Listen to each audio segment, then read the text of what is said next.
They told him he was going to die. The medic crouching next to him on that beach in Normandy knew it. The soldier knew it. He'd taken shrapnel to his gut and was bleeding out fast. In any other war, in any other time, that would have been it. Game over. But the medic reached into his pack and pulled out a small glass bottle filled with yellow powder. He mixed it with sterile water, shook it up, and within seconds he was pumping it into the soldier's veins. That powder saved his life, and most people have no idea it even existed. June 1944. Thousands of soldiers are landing on beaches under machine gun fire. Medics are working in hell, blood everywhere, men screaming, limbs blown off. The number one killer on the battlefield isn't bullets, it's shock, hemorrhagic shock. When you lose too much blood, your body shuts down. Your blood pressure drops. Your organs stop getting oxygen. Your heart gives up. In World War I, if you lost enough blood, you died. There was nothing anyone could do about it. But in World War II, something changed.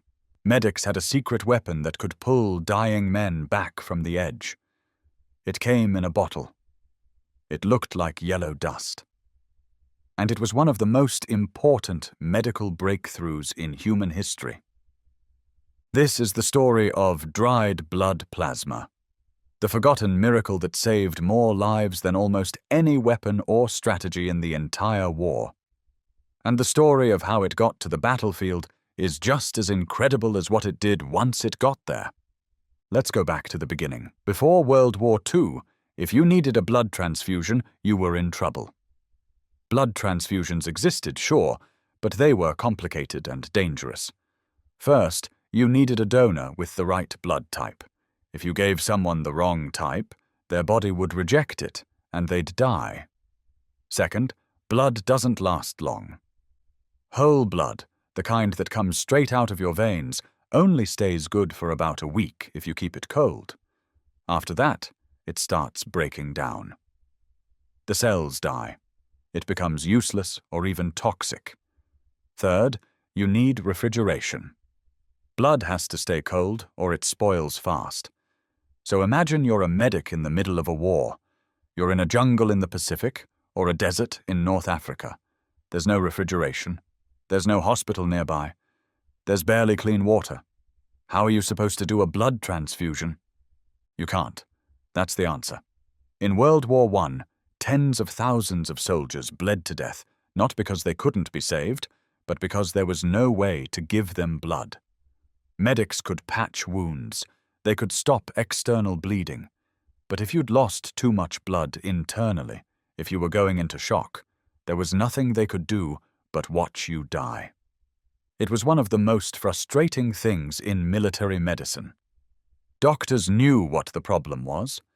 They knew the solution was to replace the lost blood, but they had no practical way to do it in combat. Then, in the early 1900s, scientists started figuring out blood types. A guy named Karl Landsteiner discovered that not all blood is the same. There's type A, type B, type AB, and type O. If you mix the wrong types, the blood cells clump together and kill the patient. That was a huge breakthrough, but it made transfusions even more complicated. Now you needed to test blood types, match donors, and do everything under sterile conditions. Great for a hospital, impossible for a battlefield. But then someone asked a different question. Do you actually need whole blood? Blood is made of different parts. There's red blood cells which carry oxygen. There's white blood cells which fight infection. There's platelets which help clotting. And then there's plasma. Plasma is the liquid part of blood. It's mostly water, but it contains proteins, salts, and clotting factors. It's yellowish and clear. And here's the key thing. Plasma doesn't have red blood cells in it, which means it doesn't have blood type markers, which means you can give plasma to anyone regardless of their blood type. Universal plasma. In the 1930s, doctors started experimenting with plasma transfusions. They found that if someone was in shock from blood loss, you didn't necessarily need to give them whole blood right away. You could give them plasma.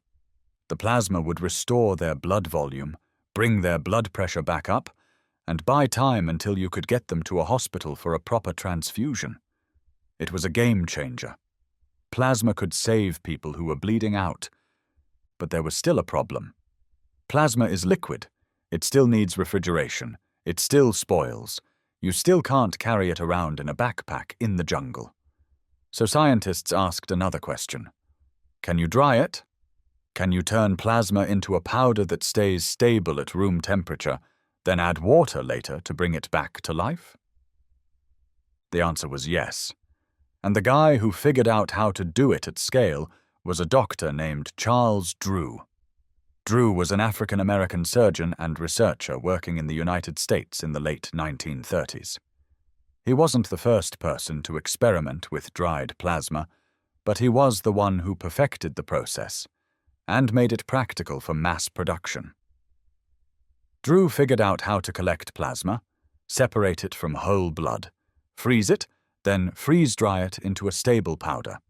That powder could sit in a bottle for months without refrigeration.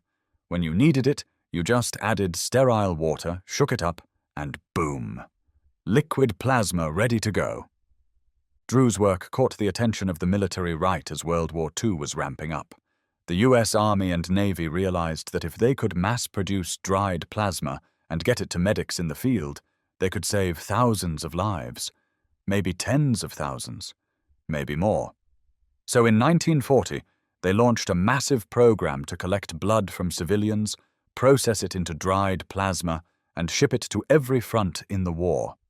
It was called the Blood for Britain program at first, then it became the American Red Cross Blood Donor Service, and it was one of the largest medical logistics operations ever attempted. Here's how it worked. Civilians all over America were encouraged to donate blood, not for transfusions directly, but to be turned into plasma. The Red Cross set up blood donation centers in cities and towns across the country. Posters went up everywhere. Movie stars did radio ads. Churches and community groups organized blood drives. Donating blood became a patriotic duty. If you couldn't fight overseas, you could still save lives by rolling up your sleeve and giving blood. Millions of people donated. And I mean millions. Over the course of the war, more than 13 million pints of blood were collected from American civilians. That blood was taken to processing centers where it was spun in centrifuges to separate the plasma from the red blood cells. The plasma was then pooled together from multiple donors, frozen, and freeze-dried into powder. The powder was sealed into glass bottles with sterile water ampoules attached. Each kit contained enough plasma for one transfusion, and each kit was small enough to fit in a medic's pack. These kits were shipped by the millions, to Europe, to the Pacific, to North Africa, to every battlefield where American and Allied troops were fighting. And they worked. Medics who had watched men die in previous wars were now saving lives in minutes. A soldier would come in hemorrhaging, his blood pressure bottoming out, his skin cold and clammy. Classic shock. The medic would grab a plasma kit, mix the powder with water, hook up an IV, and start pumping plasma into the guy's veins. Within minutes, his blood pressure would start coming back, his pulse would stabilize, his color would return. It looked like magic, but it was science. The impact was staggering. Estimates vary, but it's believed that dried plasma saved somewhere between 100,000 and 500,000 lives during World War II. Think about that. 500,000 people who would have died in any previous war lived because of this yellow powder. Soldiers who took bullets and shrapnel, pilots who crashed and burned, sailors who survived torpedo attacks, civilians caught in bombings. All of them kept alive long enough to get to surgery because a medic had a bottle of dried plasma. And here's something that doesn't get talked about enough. Charles Drew, the man who made this possible, was African American, and he was working in a country that was still deeply segregated. In the early 1940s, the American Red Cross, under pressure from the military, segregated blood donations by race. Black donors could give blood, but their blood was separated and labeled. It was kept apart from white donors' blood. Even though blood types don't care about race, even though plasma is universal. The policy was based on racism, not science, and it was cruel. Drew was furious about it. He spoke out against the policy publicly. He said it was unscientific and offensive, but the policy stayed in place for years. And here's the bitter irony. Drew's own research proved that race had nothing to do with blood compatibility. He literally pioneered the system that saved hundreds of thousands of lives, and the system he created was used in a segregated way that contradicted everything his science showed. Despite all this, Drew kept working. He kept teaching. He kept saving lives. He became the head of surgery at Howard University. He trained a generation of African American doctors, and his work on blood plasma became the foundation for modern blood banking. But let's get back to the battlefield, because the story of dried plasma isn't just about the science, it's about the people who used it. Medics in World War II were some of the bravest people in the war. They didn't carry rifles. They carried medical supplies. When bullets were flying and everyone else was hitting the dirt, medics ran toward the wounded. They worked under fire. They dragged guys to safety. They patched sucking chest wounds while mortars were exploding around them.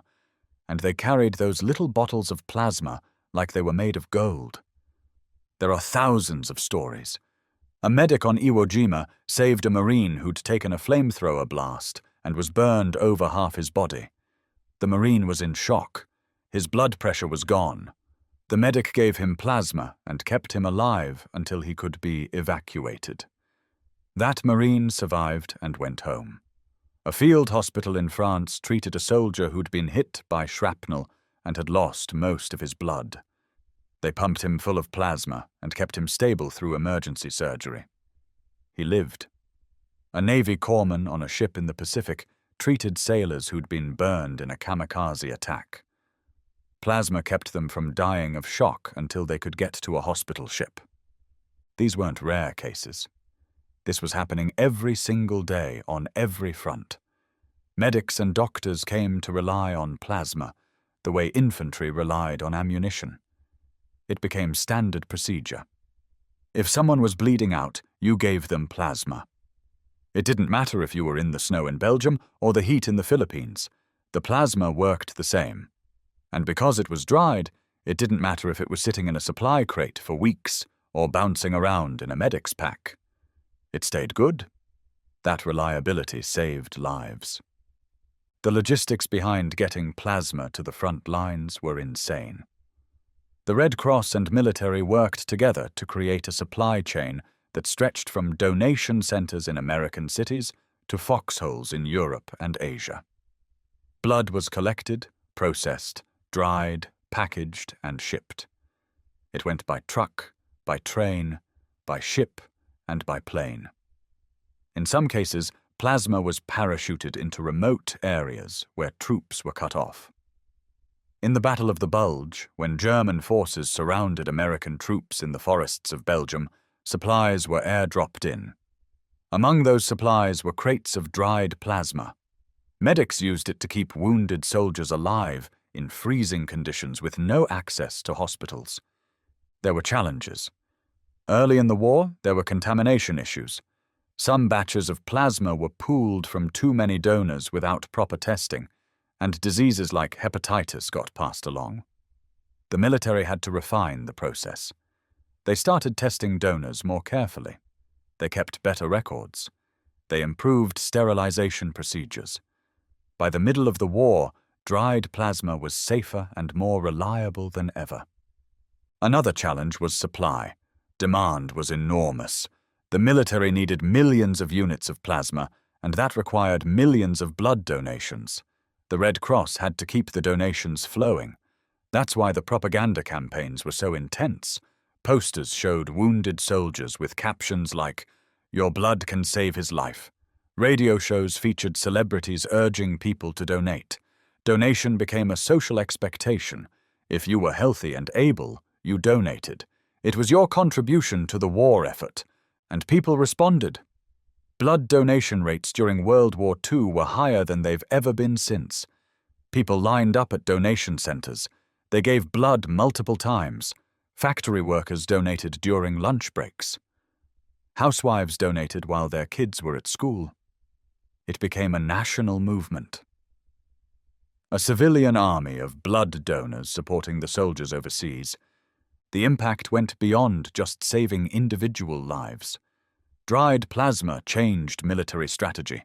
Commanders could plan more aggressive operations because they knew their medics could keep wounded soldiers alive long enough to evacuate them. Soldiers fought with more confidence, knowing that if they got hit, there was a good chance they'd survive. Morale improved. The survival rate for wounded soldiers in World War II was dramatically higher than in World War I, and plasma was a huge reason why. After the war, the technology didn't disappear. It evolved. Dried plasma became the foundation for modern blood banking. Hospitals started keeping blood supplies on hand. Blood typing became routine. Transfusion medicine became a whole field of study. The lessons learned from the massive blood donation programs of World War II led to the creation of permanent blood banks. Today, when you donate blood at a Red Cross drive, you're participating in a system that was built during World War II to save soldiers' lives. Charles Drew's legacy lives on too. He died in 1950 in a car accident. He was only 45 years old. There's a myth that he was refused treatment at a whites-only hospital and bled to death because of segregation. That's not true. He was treated immediately and his injuries were too severe to survive. But the myth persists because it reflects the reality of the racism he fought against his whole life. Drew was a brilliant scientist who saved countless lives, and he did it while facing discrimination every step of the way. His contributions to medicine are finally being recognized more widely. Schools and hospitals are named after him. His story is being taught. But for decades, his role in developing dried plasma was overlooked or minimized. The medics who used plasma in the field rarely get recognition either. Their names aren't in history books. There are no monuments to the guy who mixed plasma powder with water under fire on Omaha Beach. But those medics were heroes. They saved lives with science and guts. They turned a yellow powder into a miracle. And the civilians who donated blood never knew whose life they saved. Some factory worker in Detroit donated a pint of blood in 1943, and 6 months later that blood, turned into plasma, saved a soldier's life in Italy. The donor never knew. The soldier probably never knew. But the connection was real. That's the hidden side of war. Everyone focuses on the battles, the generals, the strategies, the big turning points. But wars are won by things like this. A medical innovation that let medics save dying men in the mud. A supply chain that moved blood from American cities to European battlefields. Millions of ordinary people rolling up their sleeves and giving blood because it was the right thing to do. That's what made victory possible. Dried blood plasma wasn't flashy. It wasn't a secret weapon. It didn't blow anything up. But it kept hundreds of thousands of soldiers alive. It gave them a chance to get home. It gave them a future. And it changed medicine forever. Today, plasma is still used in trauma care. It's still saving lives. The technology has improved, but the basic idea is the same. Replace lost blood volume, stabilize the patient, buy time for treatment. That concept, refined and perfected during World War II, is now standard practice in every emergency room in the world. So the next time you see a blood donation drive, think about this. Think about the soldiers on those beaches. Think about the medics mixing powder in bottles while explosions went off around them. Think about Charles Drew working in a lab, knowing his invention would save lives, but also knowing he'd face discrimination for the color of his skin. Think about the millions of people who donated blood because they wanted to help. This is how wars are really won, not just with guns and bombs, but with science, logistics, and ordinary people doing extraordinary things. Dried blood plasma was one of the greatest life-saving innovations of the 20th century, and most people have never even heard of it. Until now. If this kind of hidden history is what you're here for, you'll want to see what else we've uncovered.